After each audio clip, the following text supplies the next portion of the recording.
Welcome back to Presenting the Past, a podcast series exploring the digitized collections of public radio and television in the American Archive of Public Broadcasting, otherwise known as the AAPB.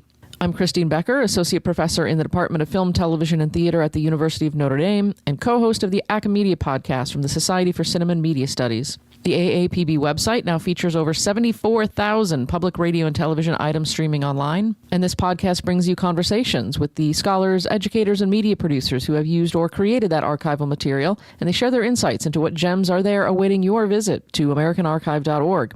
I have two guests today, both of whom are pivotal to the history of PBS's evening news broadcast, NewsHour. The name you likely don't know because she did her work off-screen is Annette Miller. She began working for the program in 1975 as one of two staff members in Washington, D.C., back when it was called the Robert MacNeil Report. She started as a politics producer and quickly became an essential research chief for Jim Lehrer. Under her watch, the show expanded into an hour and was renamed PBS NewsHour. And across her tenure, she held titles such as News Director and Director of Research, and she eventually became Vice President of NewsHour Productions, a position she held until her recent retirement. The name you'll definitely know is Judy Woodruff, the anchor and managing editor of PBS NewsHour. After graduating from Duke University, she began her career in local news in Atlanta, and then in 1975 began working at NBC News. She moved over to PBS in 1983 as the chief Washington correspondent for NewsHour and also began hosting Frontline. She then left in 1993 to anchor news shows at CNN before returning to PBS in 2006. In 2011, Woodruff stepped in as one of the rotating anchors of NewsHour when Jim Lehrer retired, and a few years later, she was installed as the permanent co-anchor alongside Gwen Ifill. When Ifill passed away in 2016, Woodruff became the sole anchor of PBS NewsHour. So I'm very honored to invite Annette Miller and Judy Woodruff to the Presenting the Past podcast. Thank you for joining me. Pleasure. Great to be here. Yeah, and it is currently Women's History Month, so we're really excited to talk about the history of two really important women in broadcast journalism. So let's start back at a time when it wasn't as easy for women in TV in the mid-'70s. So what led you each into the field of broadcast journalism, and how did you establish a presence and work your way up at a time when women in prominent positions were more of a rarity? Judy, you want to start? Well, I actually started in the 60s. I go way back, way farther back than Annette. I graduated from college in 1968 and was lucky to land a job as a secretary in the newsroom for the ABC affiliate in Atlanta. And that's where I fell in love with reporting. I thought I was interested in journalism, but it wasn't until I was able to hang around with reporters and watch them every day.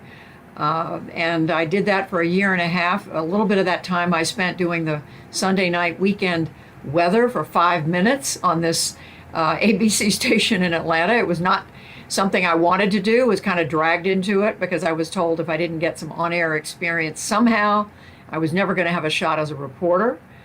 That was my entree, and I was very lucky to be hired by the CBS affiliate news director who hired me to cover the Georgia State Legislature. So, and that was in 1970. And there weren't many women around at that time. And Annette, you don't go back as far as I do, but you saw it too. I don't go almost as far. I started in 1973, and it was right out of college, and my an adjunct professor who taught me radio news was working at Mutual Broadcasting. And I called him after I graduated and I said, do you have any leads on a job? And he said, let me look into it. And he called me back and he said, you're not going to believe this. I've just been told I can hire a news editor at the New York Bureau. He said, you're hired. So I came to work and I was the only woman there. And within 2 weeks, he came into the edit room and he said, the boss just called from Washington. And he said, I hear you hired a girl. He said, yeah, well, you told me to hire a news editor. He said, I didn't tell you to hire a girl. So that was my start. And then I was transferred to the Washington Bureau, where I was also the only woman. Fortunately, within about 3 months, they hired a woman engineer who's still one of my best friends because we just bonded right away. There was the only two women in the newsroom. So that was my start. And then I went back to graduate school, came out and got a job at this little fledgling thing called the Robert MacNeil Report in the Washington office. There were only two of us, both women, and Jim Lehrer. And the rest is history. And in fact, once I moved to the news, MacNeil Lehrer, being a woman became absolutely a non-issue because most of the people who worked at the MacNeil-Lehrer were women from the very, very beginning. That was in 1975. Well, why is it? Why do you think that is? Probably a number of reasons. Several of us were talking, particularly in the Washington office, that Jim Lehrer was very comfortable around women because he had a wife and 3 daughters. And he found that a comfortable position to be in. I think that's part of it. I think in the early days, women were paid less. And so that was another issue. There was a very small budget. I think it's a combination of things. Things definitely were changing, in the mid-70s. Yeah, they certainly had been changing. And I mean, it's so good to hear that about public media, because in broadcast media, this just reminds me of the story when I was interviewing to be the newsroom secretary. The news director and I had a great conversation. I was studying political science. I thought I brought all this great academic credential to the job, and I got up to leave after he told me I was hired. He said, "Besides, how could I not hire somebody with legs like yours?" Ooh. Wow. So, ouch. Indeed. So I'd like to tell you that I had a great comeback. I just sort of slunk out the door, thinking, "Oh, what have I gotten myself into?" And then I was reminded not long ago that when I then later went to work, as I mentioned, for the CBS affiliate and was hired to cover the Georgia legislature, one of the other reporters, I guess he saw me in the newsroom filling out some form or something, and he went over to the news director and said, "I see you hired another dumb blonde." So... Oh, dear. Wow. Well, and I suppose all you could do now is laugh about it, but my gosh, that's got to be hard. Yeah, I didn't hear him at that moment. I'd tremble to think what I would have said to him if I had heard it. Mm-hmm. I didn't hear about it till later. Well, and of course, you made TV history as well later when you and Gwen Ifill became the first female team to co-anchor a national news broadcast in the U.S. So what can you tell us about that milestone in broadcasting history? Well, that was quite a few years later. It was 2013, 2014, when this was after not only Robin had retired, as Annette mentioned, MacNeil-Lehrer earlier. Robin MacNeil retired, and then in 2011, Jim Lehrer retired, and there were several of us who were named sort of rotating anchors, and then along came 2013, 2014, and they decided that they wanted Gwen, our late beloved colleague, Gwen Ifill, and me to be the co-anchors. And it did make history because, believe it or not, there had not been two women co-anchoring a national news broadcast at that point. And what's so interesting about it is both Gwen and I, of course, were thrilled. We were excited. We had, an amazing team at the NewsHour then to work with. But we knew that there was going to be a lot of, quiet conversation about, two women, how are they going to get along? And not to mention, the fact that Gwen came from print, I came from television. She had been at the NewsHour for a while then. But we both had, we brought our respective backgrounds, but we decided early on that we were going to be very, very close and not let, any of the skeptics get between us. We just anticipated there was going to be talk about cat fights between the two women. That's sort of the mantra that goes along with, women in the workplace. But Gwen and I became very close friends, and, it's just tragic that we lost Gwen a few years later. Within the NewsHour, it was funny because having such a female culture over the years, from the inside, when Gwen and Judy were named, it never occurred to me until it was announced that they were the first women co-anchors that it was history making because it seemed natural.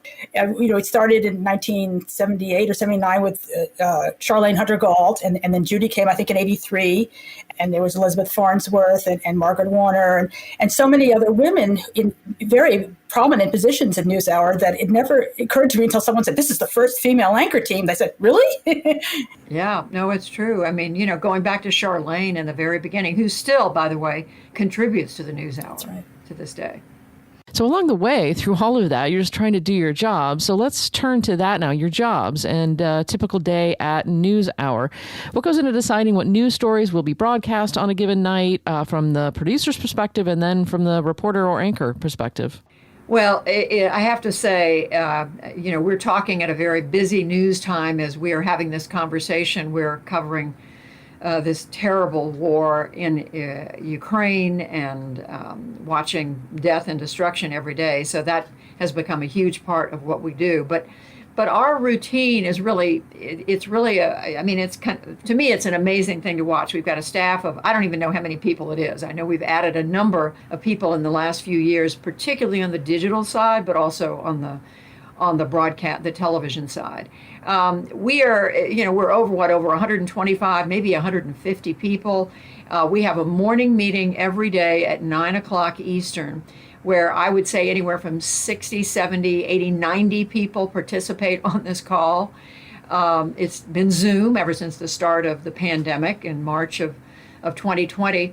And frankly, everybody is invited to contribute. We do have the senior producers for each one of the three main beats. Annette knows this very well. There's a foreign affairs beat, which right now, because of what's going on overseas, they take the lead in proposing whatever stories they think are most important to get on the program that night, whether it's an interview or a videotape report from abroad.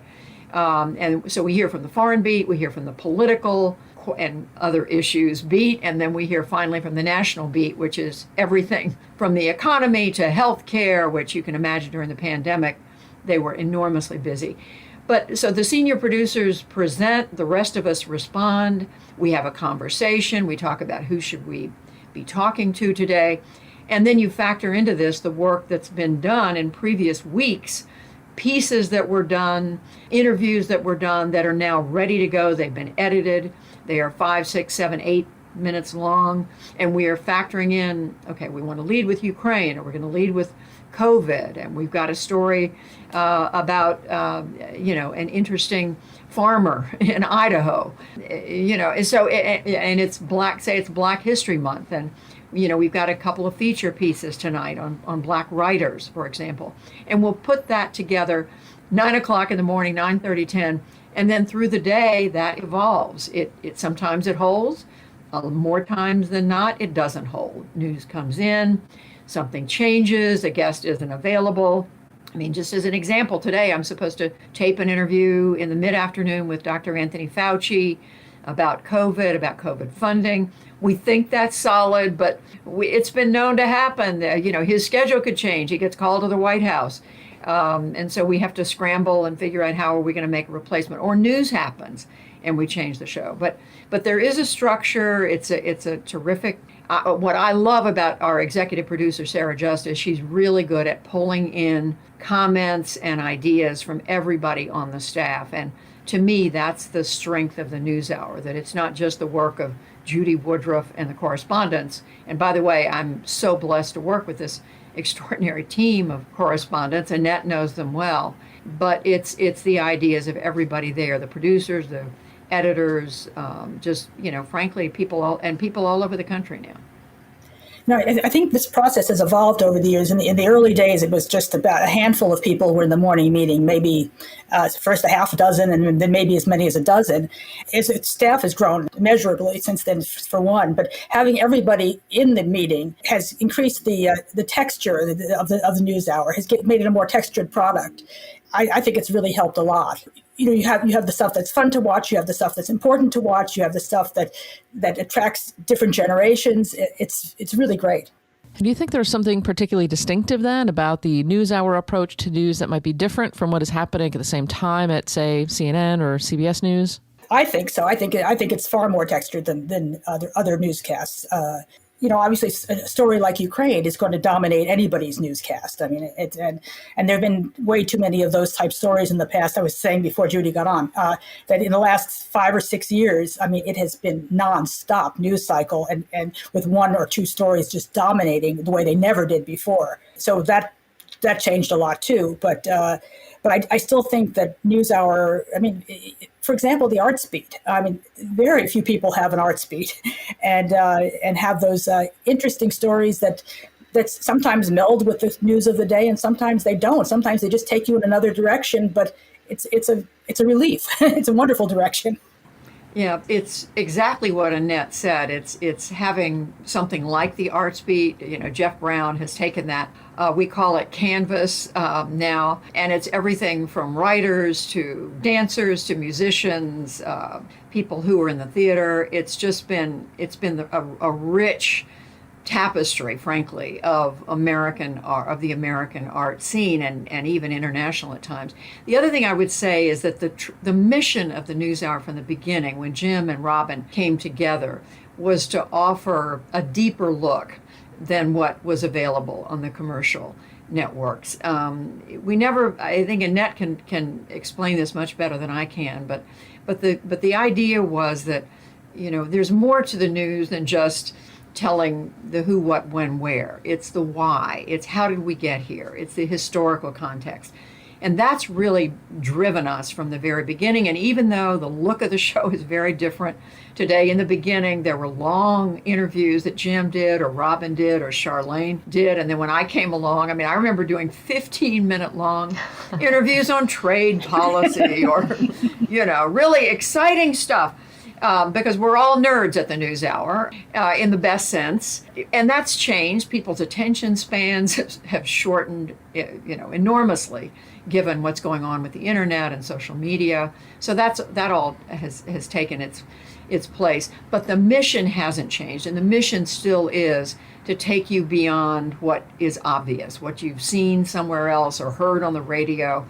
It's to take you to people who have that deeper level of understanding. So you come away from the NewsHour learning something every night and hearing something you hadn't heard anywhere else. And if we can do that every day, we think we've accomplished something. But every new day is a challenge. It's a clean slate every day. It's a big challenge, to get it right every day. Robert MacNeil, when he first started, the very first days, he described the program. He said people have a rush of water, a stream just rushing over them with news every day. And what we like to do is to dip a cup into the stream and take out one cup of water and look at it carefully. And that is sort of what we still do. I say we, I'm not there anymore, but we still do. It's that what Judy was saying, that analysis of you have to get the who, what, when, where, why, but you also have to get the texture of it. I keep using that word, but you have to understand where it came from, where that water came from, where it's going, and what it's made of. Well, Judy mentioned the idea that audiences today want kind of short bits, right? Kind of a social media age mentality. And actually, another milestone for NewsHour came in 1983 when you expanded to an hour-long program. So I'm curious about that and what production decisions go into your assumptions about, how the audience might react to what kind of time you have or, give to covering issues. Well, I joined that year. I had been at NBC News and started having conversations with Jim and with Les Crystal, who was then the incoming or executive producer of what would become the hour-long news. It had been the Lehrer Report, half an hour from 1975 until mid-83, and then in September, in fact, Labor Day 1983, we went on the air as an hour. Jim and Robin had successfully lobbied the PBS stations around the country, the major stations and others, to persuade them that they should give up half an hour of precious territory in the evening to turn it over to the NewsHour, what would then be the NewsHour. To me, this is just a fascinating time because all three of the commercial networks had been talking then about how they were looking to go to an hour, ABC, NBC, but nobody was doing it because frankly the affiliate stations didn't want to give up that time. They wanted Wheel of Fortune or Jeopardy, remember whatever shows, but those are lucrative for the stations and it was an economic decision. I'm sure other ideas went into their decision making, but as you know, the networks never went to an hour. They're all still half an hour minus commercials. What does it say? Give us 22 minutes and we'll give you the world. The view of Jim and Robin, that's not enough. 22 minutes isn't enough. And they never set themselves out to be competing with the networks, but to, frankly, build on what commercial news was doing. But Annette, you were there that year when the change happened internally. It was a big change. It was a big lift. I mean, and particularly for Jim and Robin to sell the stations. I mean, it was, as they have said many times, several of the station managers said to them, we thought you already were an hour.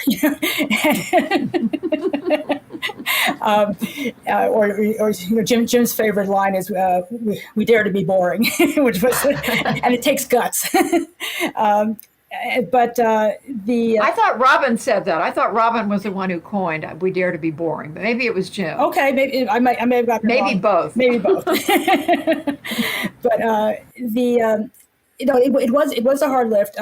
The original concept of the show was we would be a complement to the network news. We would be they'd tell you the headlines, and we would take one story and enlarge on it and explain it to the audience.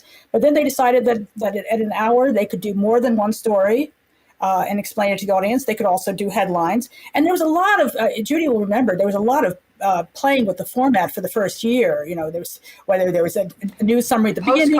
Postcards. You remember the postcards? We had this feature where we, today you notice there's a little bit of music and what we call a bumper in between, and we'll put up a factoid which tells you something about the previous segment. I don't know how many babies were born last year if we've just been discussing populations. But we experimented with having what we call postcards, which was a visual picture from around the country, beautiful flowers in a field or trees.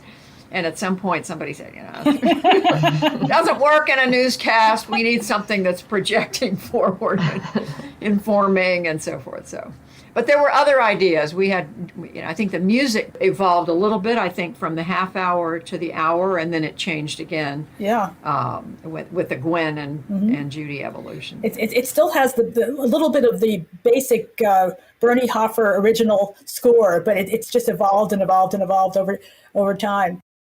Overall in the United States right now, we have CNN is at a crisis point. There are economic challenges, damage of misinformation. There are credibility concerns in news. So what are your perspectives on that, and particularly the place of public media, like PBS NewsHour's role in journalism today in this really challenging time for journalism?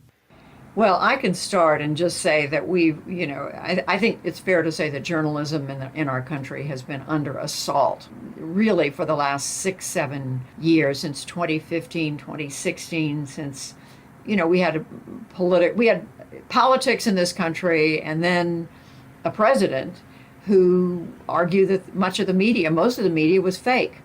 And that the news was not to be believed, and that reporters were, in his words, enemies of the American people, rather than being here to do public service, which is how I've always viewed journalism. We're here to serve the American people, the public, to give them the information they need to function as citizens.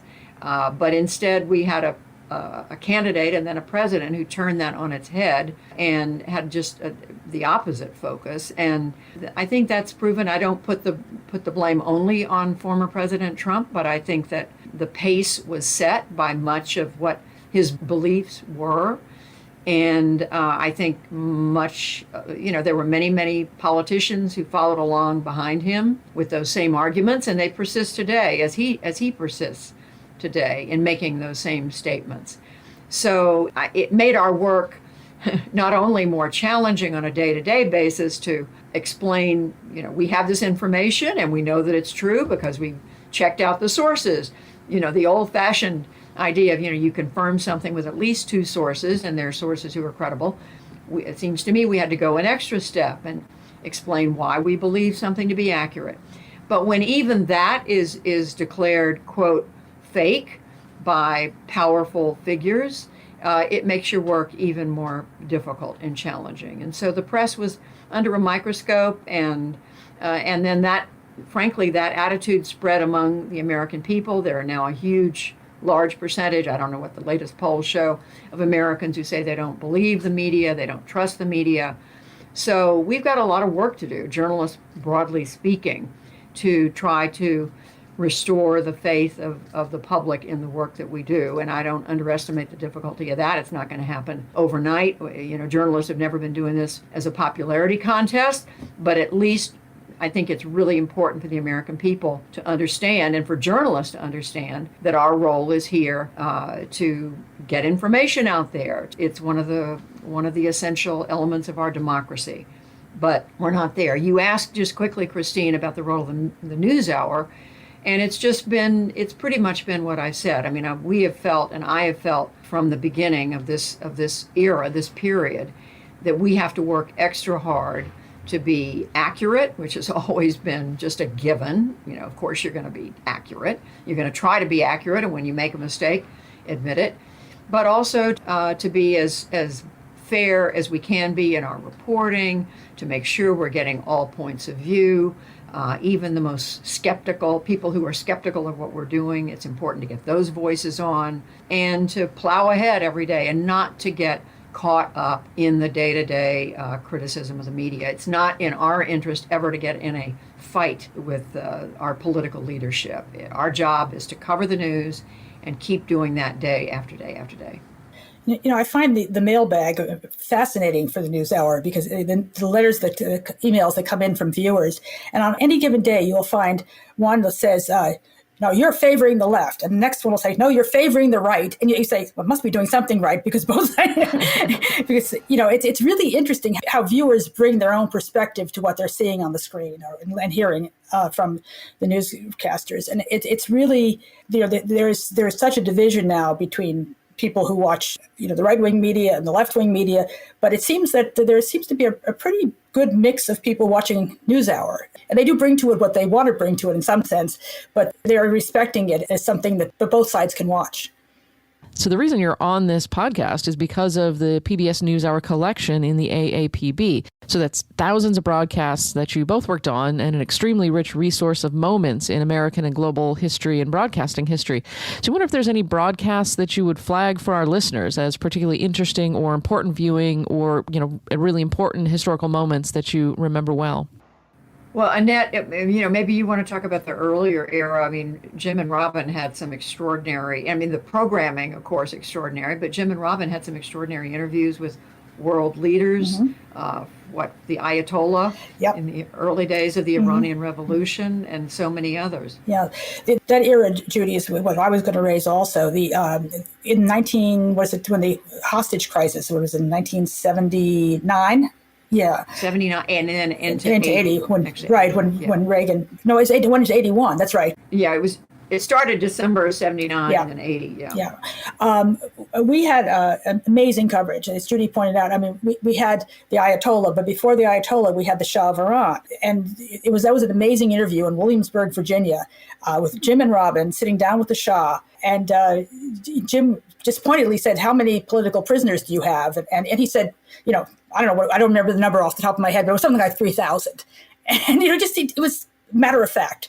And it was an interesting. There were demonstrations outside the place where they were in Williamsburg, and it was a fraught time. Well, let's dip into the AAPB archive and listen to that moment. So this is Jim Lehrer and Robert MacNeil talking with the Shah of Iran in November 1977.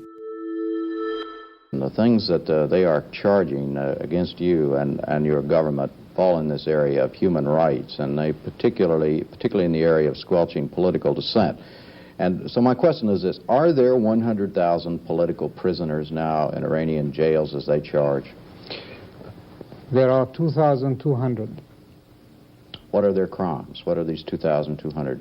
Mostly terrorists, and all of them Marxists. Would demonstrating, like the people here in Williamsburg are doing today and they're planning to do in Washington tomorrow, would that be considered a crime in Iran? Not simple demonstration. That depends what they would say. If they say things that are forbidden by the law in the country, obviously they will be prosecuted. Otherwise, no.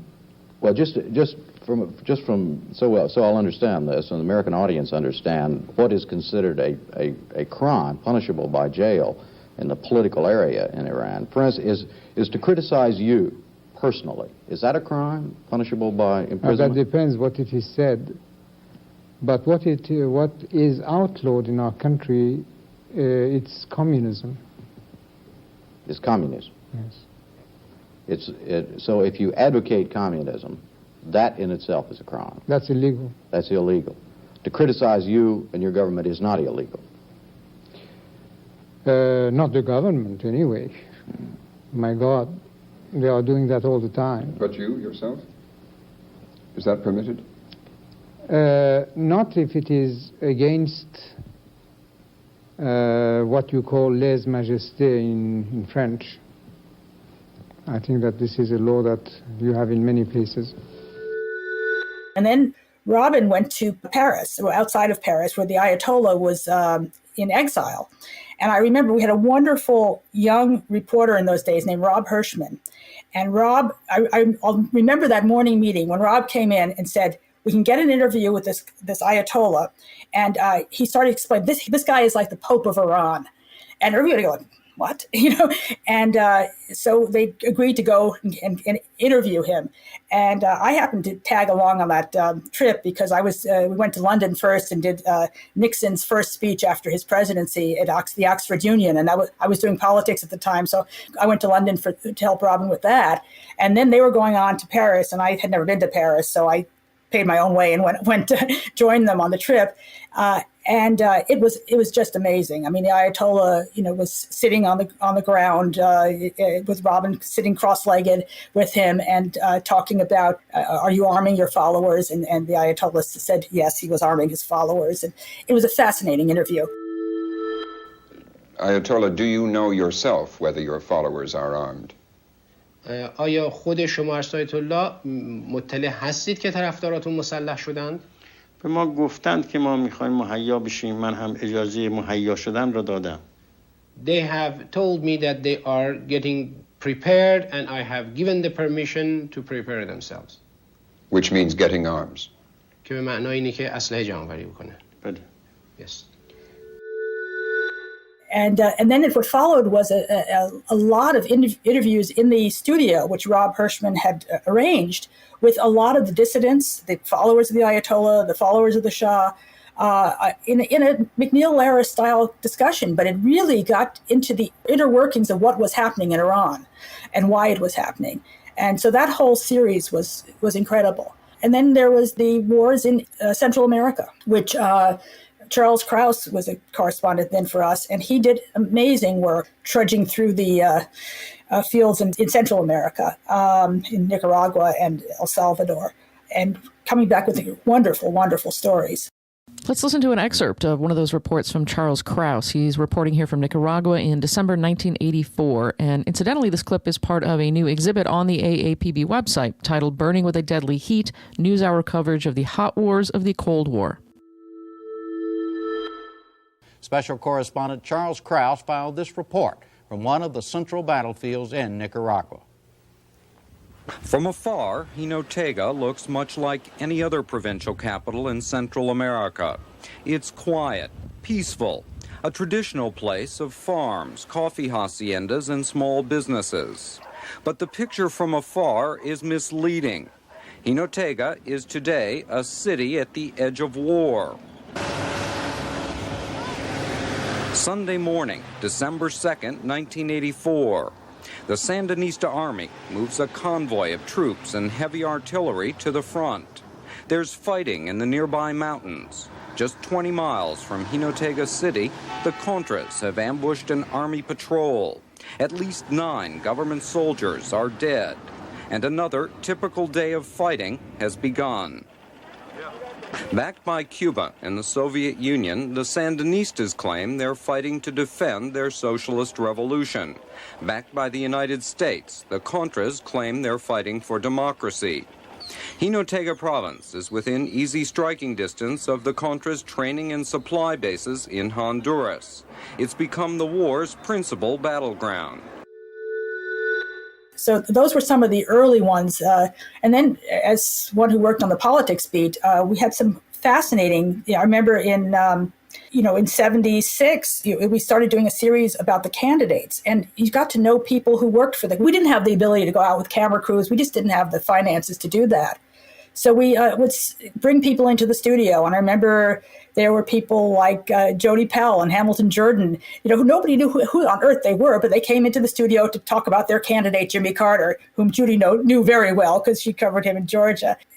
And then we did that with every candidate for years and years, the people behind them. And those were very interesting interviews that gave a real sense of who they were and who was behind them and, the kind of people who worked for them. Yeah, I mean, Jim and Robin truly laid the groundwork there. And you can't really talk about Jim Lehrer without mentioning the fact that he became sort of Mr. Debate Moderator. And this was not on the NewsHour per se, but Jim was so respected in his work. And because he was in Washington and closer, I guess you could say, to the political world, the Commission on Presidential Debates invited Jim, I think, Annette, at one of the very first debates they sponsored, or I don't know which year he started. 88. But he then went on, to moderate, was it 12? 12 vice presidential and vice presidential. And yeah. vice presidential debates while he was also co-anchoring and then anchoring the NewsHour.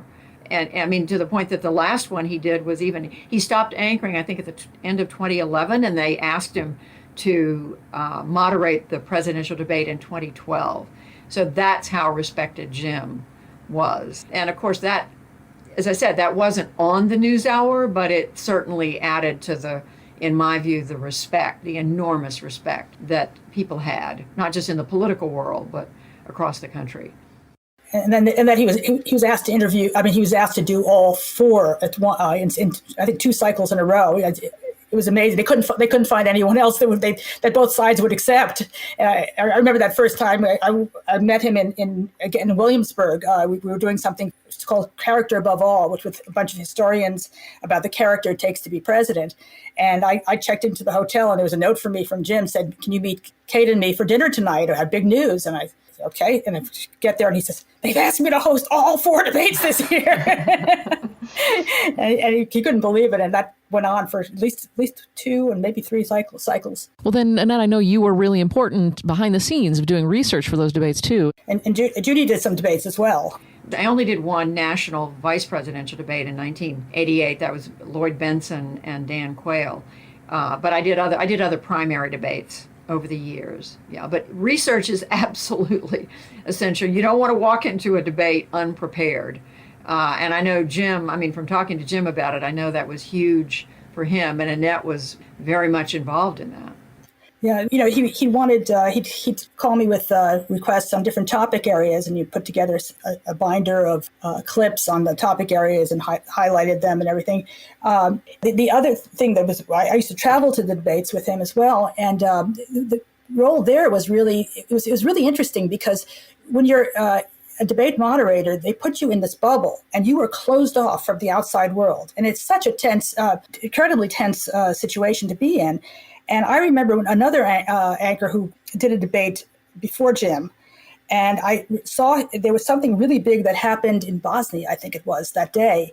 And he asked a question that night that showed me that he didn't know what happened in Bosnia that day.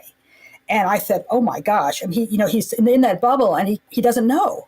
So my job, to some extent, was to keep watching the news and the wires and to make sure that Jim went in there knowing the latest news, that he could adjust his questions accordingly. Yeah, and that research is so absolutely critical. It's the history of what the candidates have said and what, and understanding the issues. But as Annette says, it's also bringing it up to date. So if they say something that contradicts what their running mate said the day before or that morning, you can, it's your job to ask them about it. And Judy's vice presidential debate was one of the more famous ones, which was the "You Are No John F. Kennedy" line from Lloyd Benson. Yeah, that was Benson. Yeah. He was lying in wait because when Quayle had made that point on the campaign trail, compared himself to Kennedy a few times. Right. He brought it up during the debate, and Benson was ready. Senator, I knew John Kennedy. John Kennedy was a friend of mine. Senator, you're no John Kennedy. Anyway, of course, the Quayle Bush ticket went on to win. It didn't affect the outcome, but it certainly got everybody's reaction that night. Well, it certainly is now, of course, a legendary historical moment. So what does it feel like in the moment when a live situation like that, or you're doing a broadcast and you realize this is going to be a notable historical moment? I think, for me, you are very much in the moment. You want to get it. You want to get the story right. Because the thing that complicates that right now is that information is coming at you from so many different sources. It used to be, when I started out in journalism, there were the New York Times and the Wall Street Journal, and eventually I knew about the Washington Post, and there were 3 networks and PBS.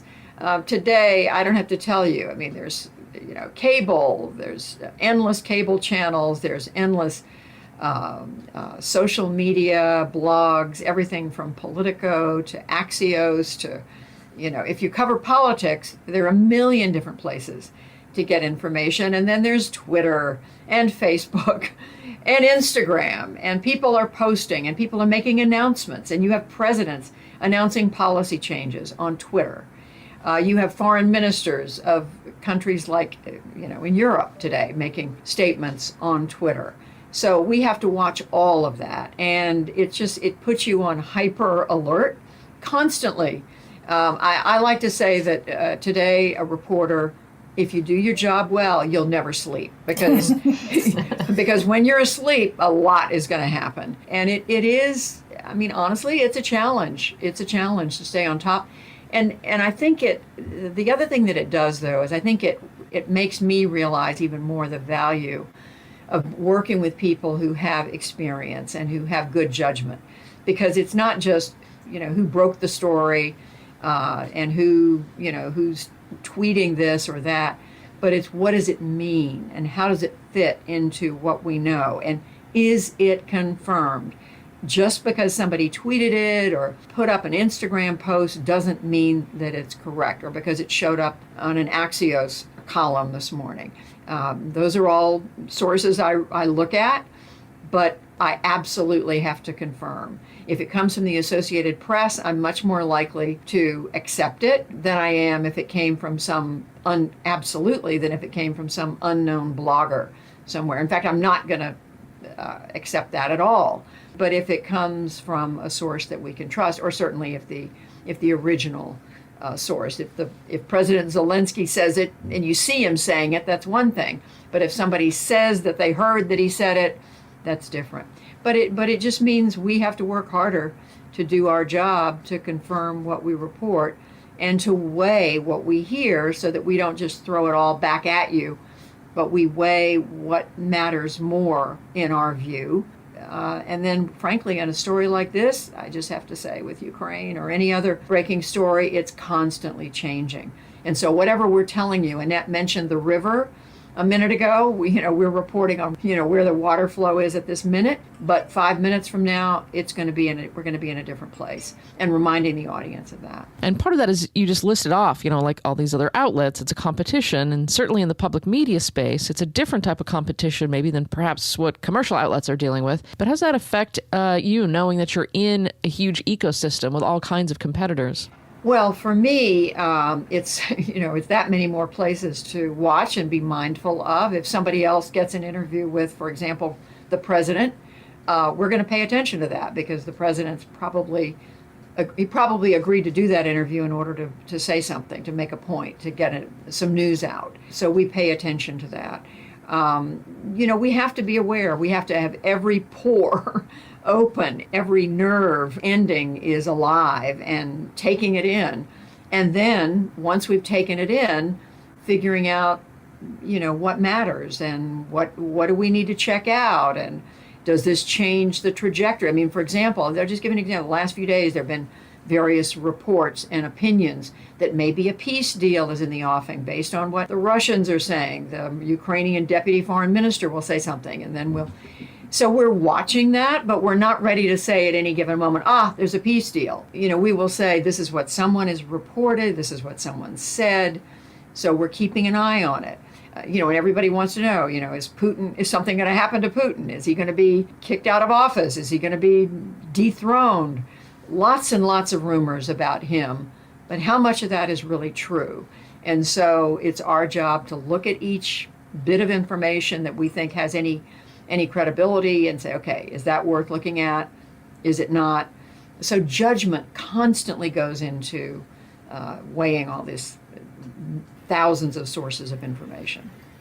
And that's made the business so much harder than when Judy and I started as journalists. I mean, it is, there was so little information when you look compared to today. I mean, we had Reuters wire and AP wire, and then at some point we had UPI wire, and it was clicking away in this little room, making a lot of noise, and most of it was garbage. There was nothing you'd want to cover anyway.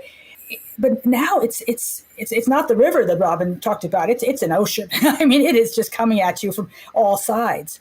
And I'm sort of glad I'm retired now. Sorry, Judy. Well, we're not glad you're retired. We wish you were still there. No, it really is. And then the technology, to be honest, is become so. You've got to learn so many new technologies almost every hour, because the news is coming from another source, or you've got to present the news from through another source, and it's through another outlet, and it's really, really hard these days. Well, we surely have some young listeners who aspire to be the next Judy Woodruff or Annette Miller. And besides being prepared to, I guess, not get a whole lot of sleep, do you have any advice for aspiring journalists out there, particularly maybe women who would love to follow in your footsteps? Jump in, the water's fine. I mean, for all the things I said a few minutes ago about the challenges of journalism, we need young, smart people who are curious, who want to dig and report and share what they learn with the American people. We need it. Our democracy needs it. And whether you choose to work in television or online, or in fact, the lines between print and every other kind of journalism today are completely blurred. Because if you go to work for the New York Times, I'm told they want you to be able to do videos. And if and if obviously if you work for the NewsHour, you may be doing work for television, but you're also certainly doing work for digital, for online, for social media. I have to, file in my own way for Twitter every day. I want to report on what we are doing. I don't use Twitter as opinion. I use it as a place to project what what we're doing. But we need young people, and certainly as the technology is changing, the young people are the only ones who understand all this. And I have to have 20-somethings around me to help me get through the day. When I started, you got out with a crew, and it was the reporter, the producer, the cameraman, and the sound man. I say man because most of them were men. And now a journalist goes out with their phone, and they do the interview, and they do the cutaways, and then they go home and back to the studio, and they cut it. They edit it themselves.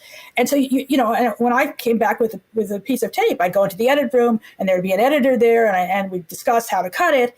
And now it's really you have to be a very sharp technical person to do news these days. I mean, a great example of that is Lisa Desjardins. I was at a dinner last night where she received an award, yet another award. She's getting several for her coverage of the January 6th attack on the Capitol. She, on her own, carried the NewsHour for several hours that day because she had her version of her smartphone and not even, I guess, a stick, but something to hold it with. And that's how she reported from inside the Capitol as they broke the glass, as they came in, as she ran down the hall trying to talk to the rioters who were breaking down windows and doors to get in, and frankly was trying to keep herself safe. There was a point she was recording herself crouched behind a wall because the police had told her to stay down. That they didn't know what was going to happen. We now know many of the people who came into the Capitol were armed. And Lisa was there without a crew, without anything. She had herself. So you never know. That was a horrible day in the life of this country, and certainly for anybody who cares about, the United States Capitol and all it represents. But Lisa did that on her own, and I think among other things, that's one great inspiration for young people. Thinking about, you can make a difference every day reporting the news, and sometimes you're going to run into a story that you didn't expect. We all thought that day was just going to be another, they're just going to certify the results. I remember in the early days, I was watching the wires and I saw that the government was going to run out of money in another 2 days. And I ran into Jim's office and I said, the government's going to run out of money in 2 days. And he said, oh, it happens every year. You know, he said, these stories just repeat themselves. And then I remember the day of, I pulled the wire and it was the Jonestown massacre. And I went into Jim and he said, this is one I've never seen before. You know, every now and then there's a story, you know, there's so many stories that repeat themselves over and over again and you get kind of inured to them. But every now and then there's a story that you've never seen. And probably I'd say Ukraine is another one. I mean, since World War II, we have not really seen one sovereign nation invading another, you know, for no apparent reason. You know, that's a new one. We thought we had a world order. Yeah, and we certainly didn't have an invasion where you had social media where people have the ability to take pictures with their smartphones and send it back. Foreign news crews and Ukrainian news crews can get, I say crews, it's often an individual, can get in and get video and sound in ways we just didn't have access. I mean, we've had other wars, you know, what the Russians went into Afghanistan back in the 70s, and you had the Iran-Iraq war and you had this terrible Syrian war, the U.S., of course, going into Iraq twice, but you never had this level of sort of local recording in real time of what was going on. And just watching it happen in Ukraine is just, so much of it is just soul-crushing to watch. Well, and also the idea of crisis in journalism and future in journalism, the local is really important. And, you know, people think of national stories and global stories, but it's so important to have local journalism as well. It is, and we absolutely love being able to stay in touch with as many of the PBS stations around the country that have news coverage capacity. Some of them don't, many of them don't, but the ones who do, who have developed a news operation of their own, we try to stay in frequent contact with them. They do pitch stories to us. We've also developed what we've called our community reporter program. We've hired reporters at different places around the country. St. Louis, New Orleans, Detroit are just 3 of the places, and we're hoping to raise money to hire more. And they are reporters who know these areas and who bring their knowledge of that area and what's going on there to the NewsHour, and they will pitch stories to us. So we not only have those contacts through the PBS stations, which we welcome and are always open to, but we now have these journalists who have, and this is just within the last year or so that they've come on board, but it's been a wonderful asset for us. And also, I'd like to make a pitch for student reporting labs, which is another way to bring young journalists up in the business, learn how to shoot a story, learn how to find facts and differentiate fact from fiction. And they have, I think, hundreds at this point of relationships with high schools, I think in some middle schools even, around the country.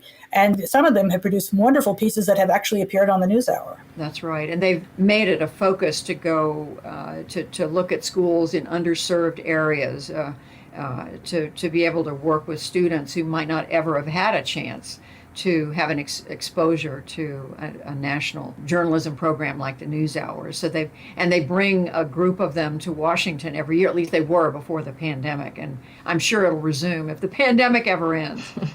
Well, on that point you made earlier, Judy, about the kind of long road to restoring faith and credibility in journalism, it seems like a big part of that is starting in schools and teaching media literacy and empowering young people, and in particular traditionally marginalized people who have felt like the news wasn't speaking for them, and empowering them to be able to participate. No question. I mean, I like to think of myself as aware and pay attention to these things, but I have to say that I've been educated to a large degree by talking with young people, talking with these students, because I do try to meet with them when they come to Washington, and just hearing how many of them feel, and frankly, many of the young people we've hired on the NewsHour in the last few years will tell us that they don't feel the news in the past has represented them, has heard their community, has heard their voices, whether it's Native American, African American, Hispanic, and so many other just underrepresented, underheard. Look at what news looks like across the country. For the longest time, first of all, it was white male, as Annette said, and then it was white. It was, women gradually were accepted, and we're there now. But then you still don't see, in my view, nearly enough people who represent communities, whether they are Hispanic or African American, Native American, and so on. And so I think we're doing a better job of that. Certainly the NewsHour has tried to be responsive in recent years to that. We have hired a large number of individuals who represent these communities, but we certainly need to do more. And I know other news organizations, I would put them in the same slot. We're all working, many of us are working at it, but we have to do a better job.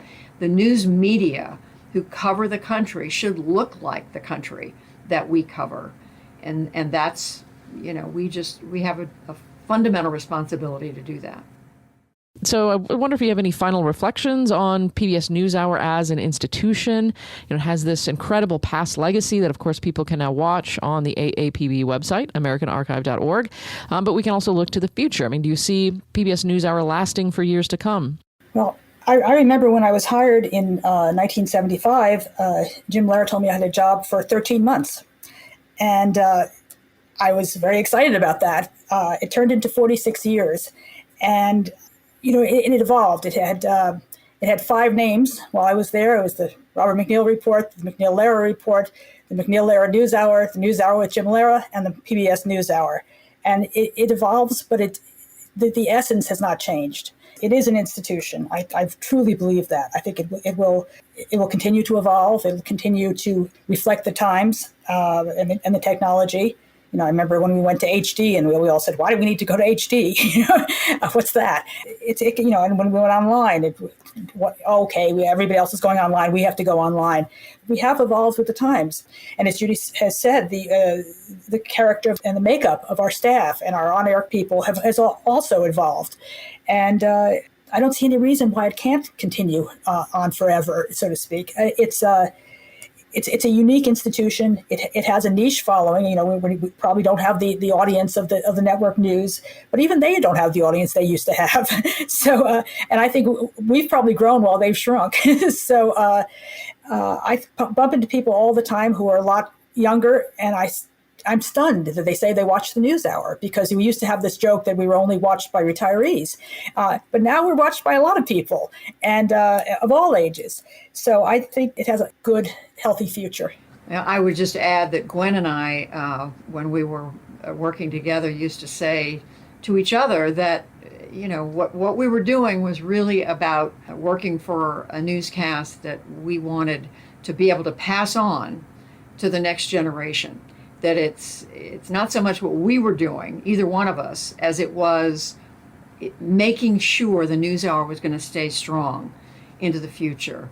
And I think as I look around at my colleagues, myself completely accepted, I think that we have been able to do that. We have an extraordinary group of journalists.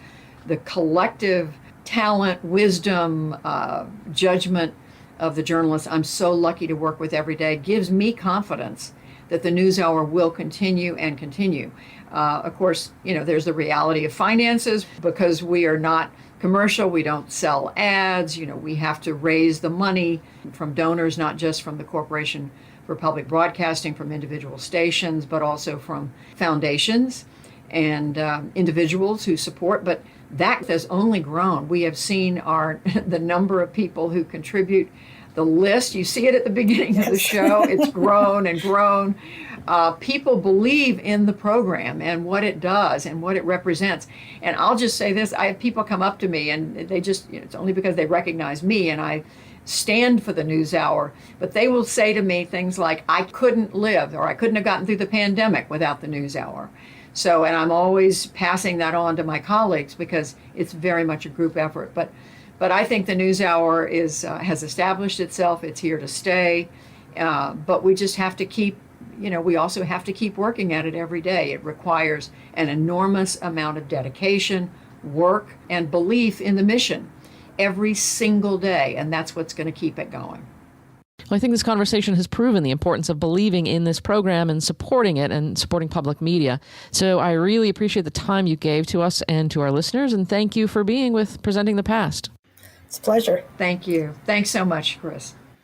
And listeners can check out all the segments we've highlighted here, plus thousands more, in the PBS NewsHour collection on the American Archive of Public Broadcasting website, americanarchive.org. We are grateful to you listeners for being part of this episode of Presenting the Past. I'd also like to thank sound engineer Todd Thompson at the University of Texas at Austin for his post-production work on this podcast and for composing our theme music. Thank you to Bill Kirkpatrick at the University of Winnipeg for his assistance with distributing the podcast. And thank you to Rinmar Casey, Casey Davis Kaufman, and Alan Gevinson for their help with planning and organizing these podcasts. Please join us next time for another deep dive into the digital resources of the American Archive of Public Broadcasting.